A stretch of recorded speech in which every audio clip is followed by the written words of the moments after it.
Alrighty, we're still here at PaxEast 2019, and I'm here with Cyrille, and the CEO of Arcade Crew. Tell us a bit about yourself. So my name is Cyrille Imbert. I run Dotemu and the Arcade Crew, and I'm here at PAX to do some interviews, help the team with the booth. It's a bit hectic today, but yeah, no, it's pretty nice. I'm happy to be here. You look like you're composing yourself real well. So tell us a bit about Young Souls. So Young Souls is a game made by 1P2P. It's a French studio. They work in the north of France.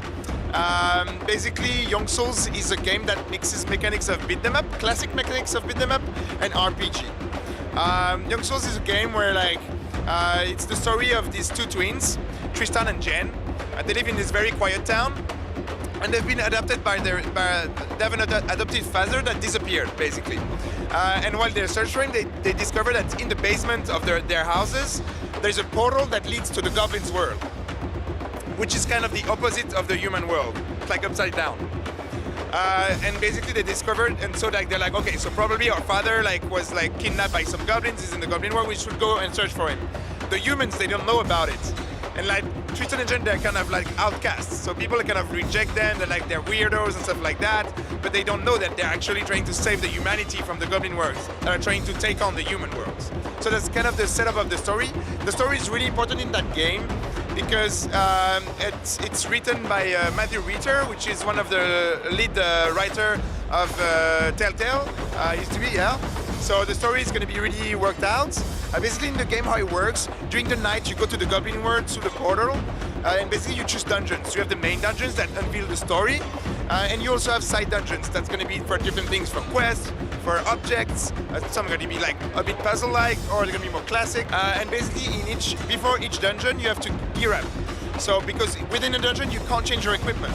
So it's very tactical. Basically, before each dungeon that you choose, you're gonna see a glimpse of the enemies you're gonna encounter, of the level of the dungeon, what you're gonna find in the dungeon. It's gonna be a quest, something like that. And so you gear up accordingly. There are tons of different items in the game, all different armor parts, different weapons. You have daggers, you have bow and arrow, you have everything pretty much. But the combat style is really classic beat 'em up.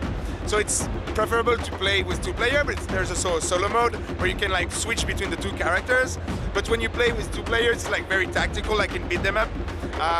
And basically you use your different weapons to surround the enemies, throw them, use some objects like a grappling hook or bombs and stuff like that. And basically when you finish a dungeon, you get some money, you get some upgrades, you get some skills, and then the day comes. During the day, you go around in the quiet town, you talk to some NPCs, you're gonna train in a fitness center and stuff like that. There are many things to do in the town during the day, and you're gonna also buy some gear that you can acquire with the money you had in the dungeons and stuff like that. And boom, then it's night again, and you go back in the dungeon. So it's really a day and night cycle that kind of unveils the story as it goes. New NPCs, new accessible shops and stuff like that as you go along the story. So you guys have a demo here at PaxEast 2019. What is available in the demo? So in the demo, the main focus is on the dungeons. So basically, you just have access to the basement of the house. You choose we have 3 dungeons available for the PAX demo, 3 different difficulties, and lots of gears are already available. So you can test out many different combinations of armor and weapons and stuff like that. So what inspired you guys to make a game like this? So basically the team was working in a company called Ankama before. They were doing a lot of prototypes, a lot of different games and everything, but they really wanted to do their own game. And there's people that they really have a good sense of art. You can see the game arts are really a unique blend of 2D and 3D. Basically you can also see the character's expression. Everything is very detailed, very thought out. So yeah, I think they just really wanted to do their own game, the game that they have been thinking about for a very long time, and you can see the results. So why PAX? Why would you guys choose to come to PAX this year? So PAX is a very nice event for indie games.